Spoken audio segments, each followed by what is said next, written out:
Once again, another interesting episode. Now, of course, it's not as crazy as what we just saw with episode 6, but just as interesting, if not even more interesting, because we get to actually see inside of them. Belly of the Beast, the title of the episode. And I think a lot of you guessed the autopsy thing way ahead of time, and it doesn't sound like those of you who did guess correctly knew of any leaks in advance, but I could be wrong about that. Definitely a good guess though if you saw it coming. But anyway, it's recap time. So the episode starts out with Christy being pretty damn sure that Fatima is indeed pregnant. And Fatima isn't ready to tell Ellis just yet, and throughout the whole episode she is quite nervous about the situation. But not for the obvious reason we might think, like, oh okay, she's worried because she doesn't want to be pregnant in this place, which I'm sure is a part of it, but like I said, we find out later the main reason why it's such a surprise, but we'll get into that later. In this moment, Kenny shows up and lets them know that it's time to go outside and get a good look at the monster. After going out and they do get a good look at it, they confirm that it is indeed dead. Next, the group tries to decide what they should do with the body.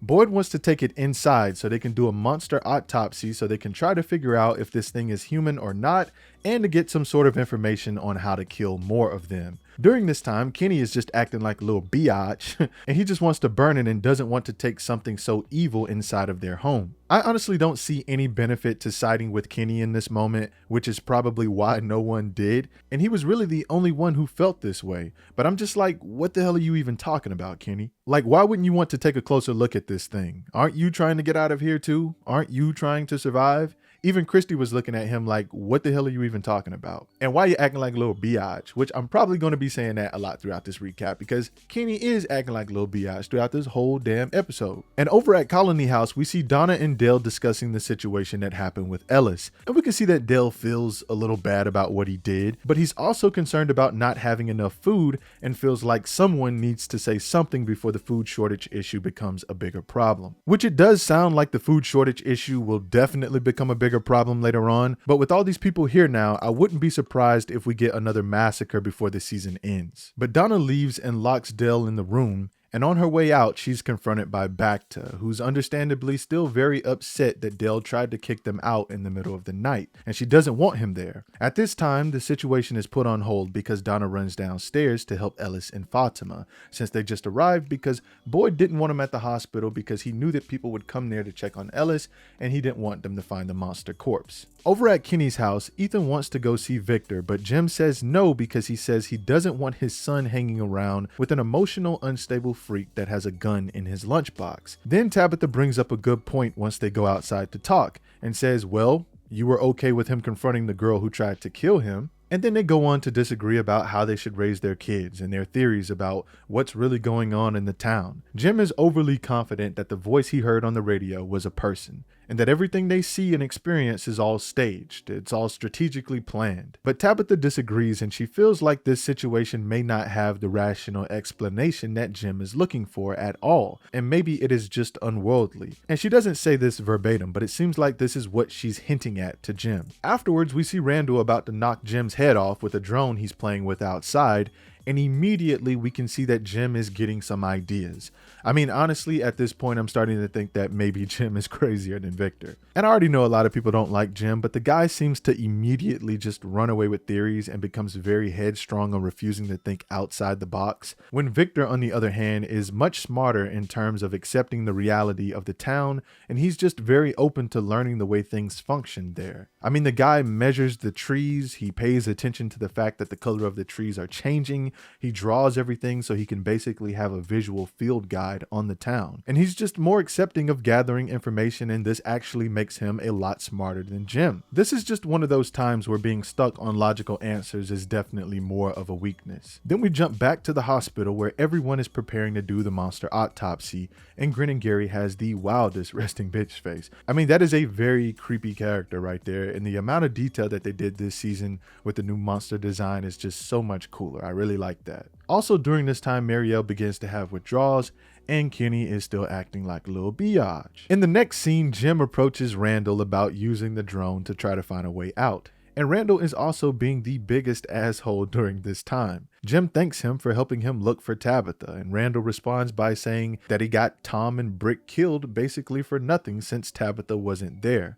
I mean, yeah, this is true, but it's like an assholery response for nothing. Then we jump back to Colony House, where Victor is back to measuring the trees and has finally stopped being a Grinch to Ethan, but not before telling him the markers he gave him were dry and how shitty of a gift it was. And Victor just had to get one more jab in before letting Ethan get close again. Then we cut back to the hospital, where Marielle is getting comfy and Boyd and Christy further discuss how dangerous it might be to go deep inside the monster, and they reveal to each other that they are afraid of what they might find. Afterwards, we finally get to see our old pal Jade as he tries to figure out Tom's mystery behind making the good alcohol. Tabitha walks in to see him because she wants to know why he wasn't surprised when he found her screaming in the woods. And he reveals to her that Jim found him like that before, back when he was being chased by the Civil War soldier. And just like that, everyone is finally doing that one thing that we've been talking about. They're communicating. I'm not sure how long this is going to last, but we seem to be on a good path right now, so let's see what happens. Out on the road, Jim reveals to Randall how he heard a voice on the radio and how no one seems to think anything of it, and how he thinks the town is an experiment built to drive everyone crazy. You know, the same shit he's been saying. They go to Jim's RV, where he shows Randall the old radio and the antenna that Jim would like to strap to that tiny drone so they can fly it above the trees to see if Jim can get another signal. So I wanted to fact check when I was going through this to see why Jim was no longer using the trees, but then I remember at one point in season 1 where he was like, the trees don't actually get high enough, and that's why he uses Colony House because it's sitting on top of a hill, and that also explains now why he wants to use Randall's drone. Randall seems to like Jim's idea, but he's surprised at the fact that there's a question that Jim hasn't asked himself yet, and that was if he thinks the town is an experiment, wouldn't he think that there is a mole? Randall tells him that there would have to be a mole to make sure that the experiment stays on track, right? And for the first time ever in the show, we see characters discussing the possibility of there being a mole in the town. And this would definitely be an interesting possible twist, or it might just be a new random theory that the writers finally decided to throw in since so many fans already feel this way.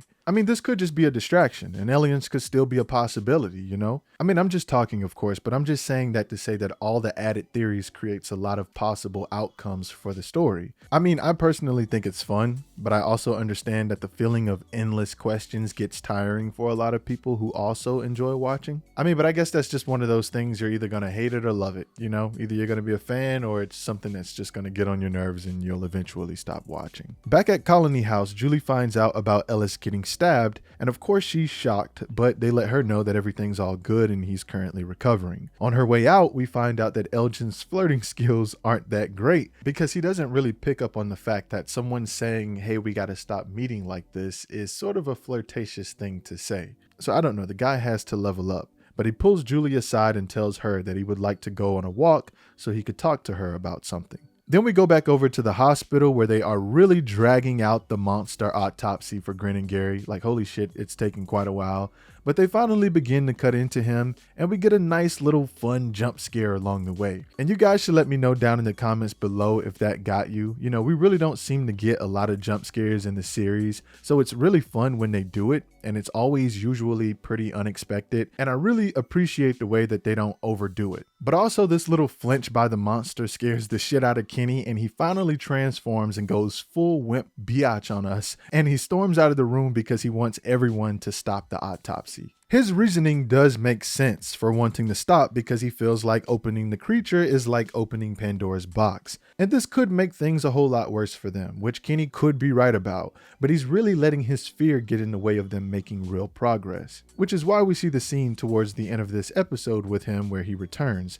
But during this time, we also see Christy running outside behind him, and then they sort of discuss how there's no more them because Marielle is there. And of course, Kenny and Christy's situation is complicated, and like I've said before, it's pretty clear that it's not completely over yet. But the gist of this scene is that Kenny has refused to help her and Boyd complete the autopsy because he wants to be a little biatch. Back inside the hospital, we can see that Marielle wakes up and starts wandering around alone. And she checks the autopsy room and we can see that Grinning Gary is no longer on the table. She runs off and goes to alert Christy and finds Boyd instead and tells him that the body is gone. In this moment, she looks behind her and there he is, Grinning Gary, ready to pounce. Boyd tells her to run and he starts letting off shots. Marielle just freezes up in shock and then she begins to hear the music box. As she looks over in confusion, Grinning Gary has just enough time to get right up in her damn face. But wait, we find out that it was just a fever dream and that Grinning Gary is still dead. But I must admit, they did get me for a second as well when I first saw this scene. But the most interesting thing about this scene is the fact that Marielle sees the music box in her dream. It really makes you wonder, like, what does this mean for her now? It honestly feels like some sort of premonition for her to me. And I'm pretty sure before Martin gave Boyd the worms, he was already telling him to leave before the music ended. So I'm thinking there's a second wave of something. There's something else that's coming for them, and I think that's what the music box represents. So here's my quick theory about how I feel about Martin and the ballerina with Boyd and the worms and all of that stuff. This is my theory on that whole situation. So when Martin asked Boyd to leave before the music stopped, he wanted to kind of save him from two different things. In my mind, I think he wanted to save him from whatever the music would bring once it stopped, and also the worms. He didn't want to have to give him the parasites so he could die. But since Boyd continued to hang around after the music stopped, Martin already felt like he was doomed anyway, so he went ahead and just gave him the worms so he could also kill himself, since Boyd didn't want to listen. So I think that the worms/parasites are also connected to the ballerina in one way, but I also think that they're not connected in another way. They're obviously connected because we see the ballerina that shows Boyd the parasites in her mouth in the previous episode, but also we also see Marielle and Elgin at the end of this episode, who also can hear the music box, who have no connection to the parasites. Like Boyd sticking around after the music stopped definitely triggered some new level of evil is my thinking. That's my theory right now. Because I think the parasites are gone now and something else is about to level up, which is also why I think you have other characters like Marielle also seeing the music box. I want to throw this out there as well real quick. I think her drug addiction makes her weaker mentally as well and much more susceptible to the mind tricks that we've seen in the past that the town can play on you. But once again, that's just my theory, and you guys can let me know down below what you think. In the next scene, we cut to Donna and Fatima, where Fatima reveals to her that she's pregnant. And there are a lot of interesting and powerful things that occurred during this conversation. First, Donna mentions to Fatima that all the plants are dying, and it's like they're growing in poison soil. And with everything we've been seeing lately related to the trees and the food shortage, we can assume that things are about to get very bad. I personally think that this is what the season finale is leading up to, and we'll be left in a pretty bad place at the end of this season. I think that's what the season change is representing, because it kind of looks like they're going through fall right now. It seems like everything around them is depleting or dying. But in the middle of all of this death, and I'm just going to refer to it as death, especially since Donna just confirmed that the plants are dying, in the middle of all of this, Fatima is pregnant, which she reveals to Donna is supposed to be medically impossible for her. Fatima thinks that this is just the town messing with her, but Donna believes that it is truly a miracle and it represents a good thing. In this moment, I'm siding with Donna. I think the birth of this child, especially since Fatima is supposed to be unable to bear a child, is very important. I think something in the town is probably going to try to prevent Fatima from giving birth, because if she does, the birth of this child could lead to them possibly escaping. That's my theory on that. Also, they both go on to talk about the faraway trees, the magical roads, and the monsters. And there is just a lot of communication happening right now, which has been a trend for the past couple of episodes. And I'm sure I speak for everyone when I say we all have been enjoying the fact that there has just been a lot of open communication amongst the characters. That is definitely something a lot of people have been asking for, which I've already kind of commented on this earlier. And of course, we knew it would have to happen eventually, but it's just nice to finally see it. We'll eventually get to see who's right about this situation also, Donna or Fatima. But either way, Donna does seem to be very excited that Fatima is pregnant. And also, I thought it was pretty funny when Donna noticed that Fatima wasn't excited about the pregnancy, and she just assumed that that was because Ellis wasn't the father. I was going to be pretty disappointed in Fatima if that was the case, because, you know, she's a ride or die. We love the fact that Fatima has so much loyalty to Ellis and she looks out for him, so that would have sucked, but that's not the case. Next, we jump back to the bar where Jade is telling Tabitha about everything that he has seen in the town so far. He tells Tabitha about the guy who was crushed by the boulder, the Civil War soldier, and Christopher. She realizes that what Jade sees each time is different, except for the symbol. And she reveals to him how she only sees the children and how she thinks she's being punished because of Thomas's death. I was also wondering why during this time she didn't also share the fact that she was in the monster tunnels with Victor. But on her way out, she sees the symbol in the book on the table. She immediately tells Jade that that is the symbol that she saw in the tunnels with Victor. And then she presumably proceeds to tell Jade about the tunnels. Back at Colony House with Victor and Ethan as they measure the trees, Victor reveals that the leaves are falling off the trees. He tells Ethan that that might be a normal thing out in the real world, but in the town, the trees are always the same. He tells him that usually when things change in the town, it's normally a bad thing. But Ethan says since it's never happened before, maybe it's a good thing. But since the plants aren't growing over at Colony House, I personally think that the trees changing around them is definitely a bad thing. I'm siding with Victor on this one. I mean, and who knows, maybe the closer Fatima's child gets to being born, the more we'll see things begin to die around them.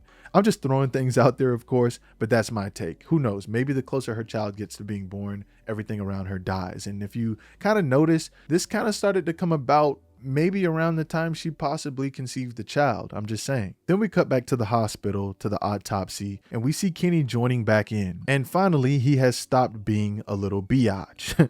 And they open the monster and they find out that it is bone dry inside, almost like it's fossilized or something. Christy becomes very frustrated in this moment because yes, it's human in the inside, but there is no blood, which is what they were looking for. She throws a tantrum and starts rapidly stabbing the monster's corpse, and eventually this leads to them discovering that the monster does have bile. Now, if you don't know what bile is, it's a fluid that's created by your liver and is stored in your gallbladder, and it's used to help you digest food.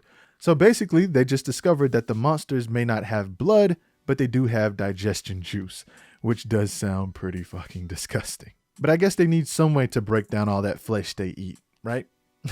But anyway, after this, Boyd, Christy, and Kenny are all excited that they have found something that they could possibly use against the monsters. Then we finally catch back up with Julie and Elgin as Elgin tells Julie about the monster that Boyd killed. He tells her that when he first saw the monster laying on the ground dead, it had a connection to the dream he had when he first arrived on the bus. And he feels like there is something that he is supposed to remember, but he can't quite grasp what that thing is. He tells Julie not to say anything to anyone else because Boyd would be upset. Then she goes on to tell him that it might help him to relax if he fills up the bathtub with water and sink down to his ears, and maybe he'll find it relaxing enough to where he might remember. She said that this was her trick for not going insane in the town, and then I'm sure afterwards these two go on to flirt a little more in this scene. Over at Colony House, Fatima finally tells Ellis that she's pregnant. Then back at the hospital, Boyd and Kenny discuss how they are going to use the bile to fight the monsters. Kenny mentions injecting it inside of them, but that was just a suggestion, and we're not exactly sure just yet how they plan to use it. Well, I know how they plan to use it, but I won't be saying anything, of course, but I'm sure a lot of you guys are going to just be able to guess. If you think hard enough on the possibilities of the different ways they could possibly use this stuff. It's really not that far-fetched, now that you see what they have. But in the back area, Marielle reveals to Christy that she had a bad dream, but how she's going to be okay now. And then we cut to the final scene of this episode where we see Elgin as he tries to take Julie's advice with the whole filling the bathtub up with water thing. In this moment, he begins to hear the music box playing, and we see some sort of supernatural ghostly woman who tries to drown his ass, and then the episode ends. And once again, this brings me back to my theory about the music box and how Boyd not leaving before the music ended has now triggered some new level of evil in the town. We can see that they now possibly have a new way of killing the monsters, and at the same time, it looks like there's a new level of evil on the rise. We're still unsure about this new level of evil, of course, but there's definitely some creepy shit beginning to happen throughout the town. But once again, this week, there's kind of a lot to talk about here. I mean, everyone's communicating. All the main characters are basically aware of some pivotal moments that have occurred. Jim and Randall are talking about a mole.